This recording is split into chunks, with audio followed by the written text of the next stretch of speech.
বিসমিল্লাহির রহমানির রহিম। আসসালামু আলাইকুম everyone, welcome to my channel. আরাবিয়ানদের জনপ্রিয় একটা পানীয় হচ্ছে গাহওয়া। আরাবিয়ানদের যে কোনো অকেশন বা মেহমান আপ্যায়নে কিন্তু এই গাহওয়াটা লাগবেই, এরকম একটা ব্যাপার।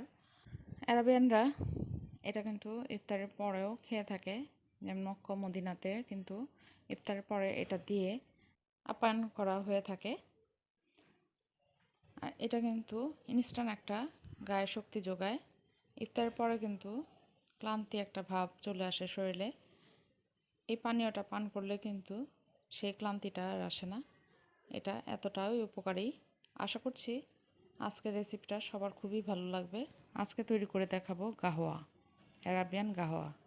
এই জন্য আমাদের যা যা লাগছে এখানে আমি নিয়েছি জাফরান, নিচ্ছি সবুজ এলাচ, আমাদের আরও লাগবে লবঙ্গ বা লং।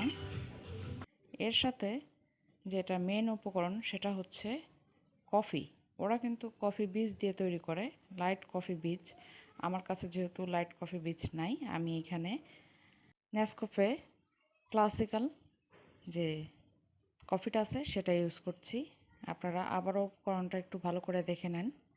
এখানে আমি নিয়েছি জাফরান, লবঙ্গ, লাগবে আমাদের সবুজ এলাচ, আর লাগবে কফি পাউডার। আমি এখানে কফি পাউডারটা নিয়েছি, ওরা হচ্ছে আপনার লাইট কফি বীজটা দিয়েই তৈরি করে নেয়।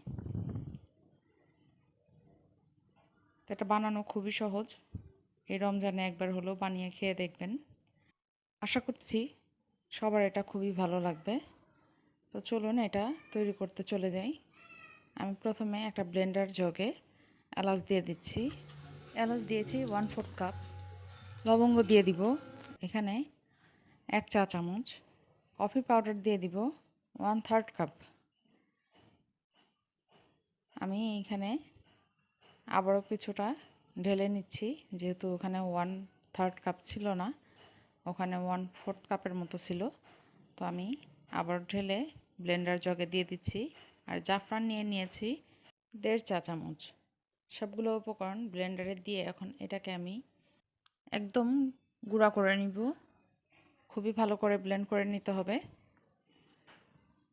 একদম মিহি হয়ে যেতে হবে, যাতে কোনো দানা দানা ভাব এটার ভিতরে না থাকে। এইভাবে ব্লেন্ড করে নিয়ে এখন এটাকে একটা এয়ারটাইট বক্সে ভরে বা বয়মে ভরে, এয়ারটাইট বয়মগুলোতে ভরে এটাকে সংরক্ষণ করতে পারবেন 1 থেকে 2 মাসের জন্য। এটা দেখতেই পাচ্ছেন কতটা সুন্দরভাবে ব্লেন্ড হয়ে গিয়েছে। এখন আমি একটা বয়মে ভরে নিচ্ছি। বয়মে ভরে বয়মের মুখটাকে ভালো করে টাইট করে আটকে রেখে দিতে হবে, তা নয় কিন্তু এটা জমে যেতে পারে, যেহেতু এটা কফি দিয়ে তৈরি করা। তো এখন আমি এটা আপনাদেরকে তৈরি করে দেখিয়ে দিচ্ছি। চুলায় একটা পাত্রে আমি আগে থেকেই পানি গরম করে নিয়েছি। এখন এর মধ্যে পরিমাণ মতো গাহওয়া দিয়ে দিচ্ছি। আমি এখানে 2 কাপ পানিতে গাহওয়া দিয়ে দিচ্ছি 1.5 চা চামচ। একদম ভর্তি করে না, কম করেই, খুবই সামান্য পরিমাণ দিয়ে দিচ্ছি, যেহেতু আমি কফি দিয়ে তৈরি করছি। ওরা কিন্তু লাইট কফি বীজ দিয়ে তৈরি করে, ওটা আরেকটু লাইট কালার হয়। তো এই পানিটাকে আমি 5 থেকে 7 মিনিট জাল করে নিব।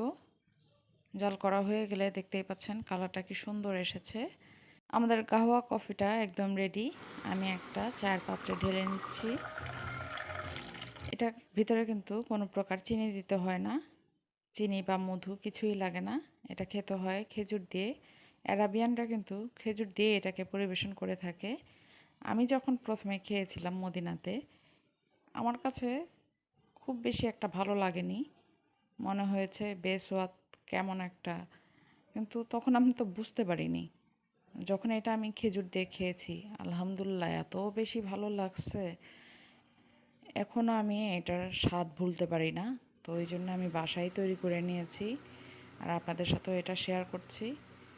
যারা কিনা মক্কা বা মদিনায় গিয়েছেন, আমার কাছে মনে হয় সবাই এটার প্রেমে পড়ে গিয়েছেন, আমিও পড়ে গিয়েছি।